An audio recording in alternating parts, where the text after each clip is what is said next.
It shall come to pass that all good things are come upon you, which the Lord your God promised you, so shall the Lord bring upon you evil things, until he had what? Destroy you from off this good land, which the Lord your God hath given you. In verse 16, when ye have transgressed the covenant of the Lord your God, which he had commanded you, and have gone and served other gods, and bow yourselves to them, then shall the anger of the Lord be kindled against you, and ye shall perish quickly from off the good land which he hath given you. Not only a command to follow, not only a covenant to do or to obey, but also a commemoration to do. A commemoration to do. When we talk about commemoration, it means something that we need to remember. Anong dapat natin manunduman? All the promises of God. Anong dapat natin manunduman? That all the promises of God natuman.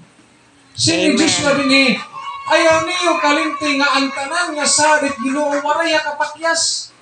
Even a single word waray pa kuno napakyas. Ang tanan na nabo. Nakita niyo tanan na nabo. Ini na nabo man ini. Danay nga ni, we're talking with, nabilid ko kami, mas naghihinangat kami singko. Palang silang panahon, ano? Nga dati, burubalin na kitang balay, plate na din hakot dito, design na tang balay, tapos, in just the split of, ano, sabi no?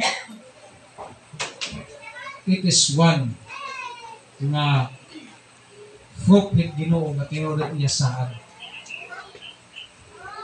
Kan Joshua, ay nakalimti, that even a single word waray pa napakya si Ginoo.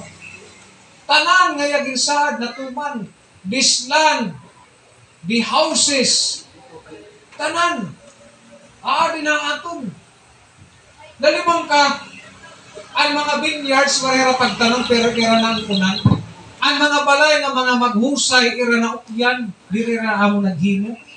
Ang mga syudad nga marangya, ira na ang kunan, dirira amo nag-improve. Siya din nagahatag ito iyo. Ayaw niyo kalimten akong mga saan. Ayaw niyo kalimten ang gimbuhat kuha iyo. Try to remember everything ang gimbuhat ang ginamang bitaw. Kung ang atong kinabuhi, maging successful naman kita. Pag-abutin panahon, yung taon ay natong kalimten Ginoo na nag-provided blessing. Kay kasagaran ng mga Kristohanon, amin itong sakit. Alzheimer.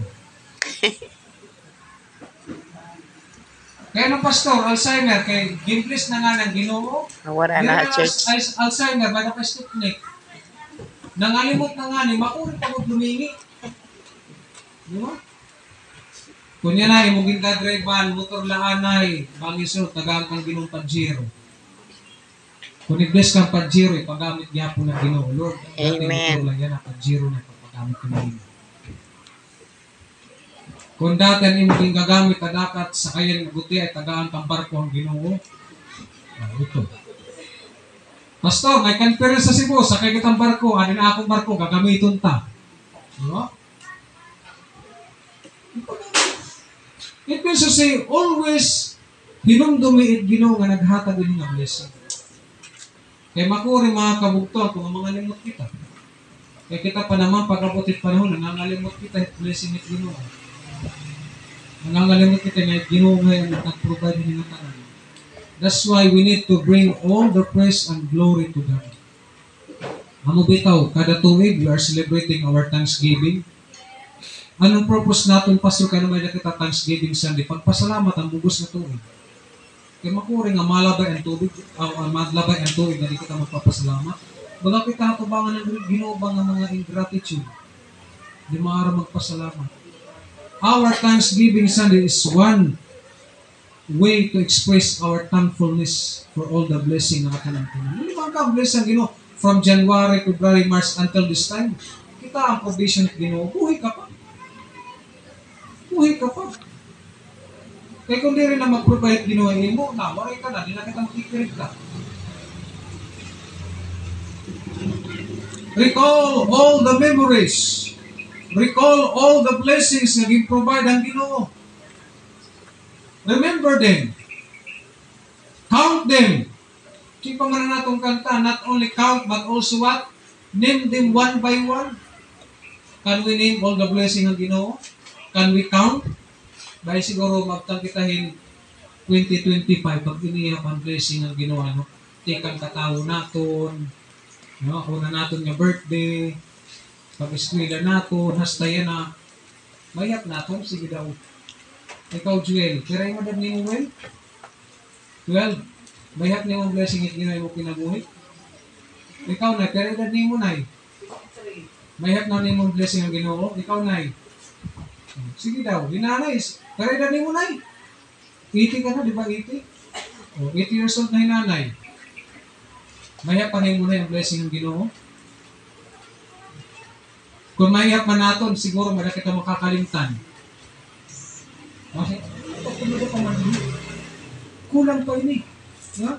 Kasi Ginoo, no one, that not one thing hath failed of all the good things which the Lord your God speak concerning you in verse 14. All are come to pass unto you, and not one thing hath failed the earth. Manumurya naton, maihap naton. Ipasalamat naton ang kanang blessing ng Ginoo. We need to remember. We need to refresh our mind. Kung mga ka-blessing ang Ginoo, mga Israelites, di ka nga Egypt, a wilderness, unto the promised land, until this time, God's blessing, God's promise is still what? Abundance unto them.